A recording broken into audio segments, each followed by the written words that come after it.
Welcome back. I want to talk to you today about what's going on in front of the U.S. Supreme Court. We are in day 3 of a series of oral arguments before the U.S. Supreme Court. We haven't had 3 days devoted to a case since 1966, and it's an Arizona case, by the way, Miranda, where the Miranda rights come from. Miranda, mentally retarded migrant farm worker, kidnapped and brutally raped a bank teller. And the Miranda case is a very, very interesting case, but it demanded 3 days of oral argument. So that was a 66 case. We're looking at almost 60 years. It is a significant, the last time before that was 52 and 54, Brown versus the board. They brought that up twice. But Brown versus the board overturned Plessy v. Ferguson, the doctrine of separate but equal, which paved the way for the Jim Crow laws in the South.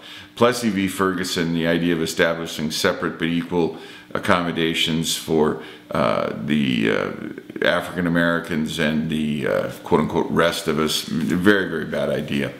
With Obamacare, as many people as are commenting on this, that's how many opinions you have, based on the U.S. Constitution, based on what we are told by the founders, the purpose of the federal government is to have a limited set of specifically enumerated powers. That's why the Constitution was written.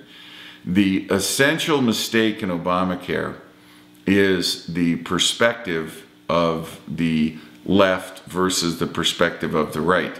The left believes that government is the end-all, do-all, be-all of existence, and only through constant government intervention can life be livable. And the right believes just the opposite, that we hold these truths to be self-evident, that all men are endowed by their Creator with certain inalienable rights, and among those are life, liberty, and the pursuit of happiness. That men voluntarily come together to give a certain point, to loan, hand over a certain proportion of the power granted them by the Creator of the universe, granted to them by God Almighty, rights that are inalienable, they are non-transferable, they adhere in the very marrow of your bones. And those rights cannot be taken by the U.S. federal government. If they are, then we invoke the right to revolution that Jefferson so eloquently talked about. With Obamacare, it is not just a slippery slope argument. This is the entire, it isn't a particular part of the slippery slope. This is the slippery slope. And it is the slippery slope to absolute tyranny. And you've heard, if you've been following the oral arguments, if you've listened to Alito, if you've listened to Scalia, if you've listened to the comments made by the justices so far, my favorite comment from Scalia so far, and I want to quote him, "We're not stupid." That was my favorite. He made that comment to the Solicitor General. But what you've got with Obamacare is a wonderful opportunity for people who believe in the U.S. Constitution, who believe in the Declaration of Independence, who believe in rights being given to man by the Creator of the universe. For those folks, for folks like us, this is an opportunity to reestablish a truly legitimate government in the United States. I debated with several friends about this a couple of days ago, and one of my friends said, "Well, what about Social Security? You could say the same thing about Social Security." And I said, "Great, let's get rid of Social Security." Another friend, "Well, what about Medicare? Get rid of Medicare." The idea that the founders didn't face medical issues or didn't face retirement issues in the 18th century and the 19th century is ridiculous. The same issues have always plagued mankind. The same issues will always plague mankind. And the essential reality is that healthcare is a good or a service. It is not a right. And anyone who tries to distort language and twist language to the point that you call it a good or a service is in the same boat as the people who want the Commerce Clause to be able to issue a writ of mandamus, that is a direct order to a citizen to do something they would not otherwise do.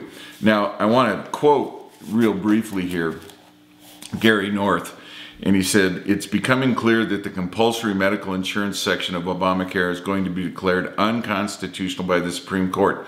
The vote will be 5-4. Now, this is what Mr. North believes.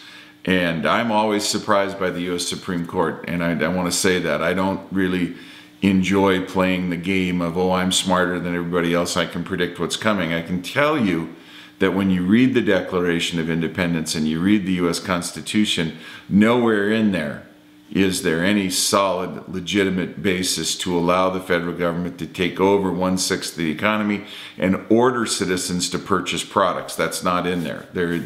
You cannot find it in the enumerated powers. You cannot find it in the limited government philosophy of the founders. Beyond that, if you look directly at the 10th Amendment, I would argue that the very best defense against Obamacare is that since it's not an enumerated power of the federal government, it's specifically reserved to the citizens in the states.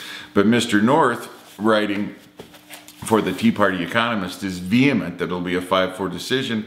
And he goes on to say something that I deeply agree with. The fact that 4 justices will most likely vote for Obamacare, in favor of Obamacare, is indicative of just how far we have moved down the road to tyranny.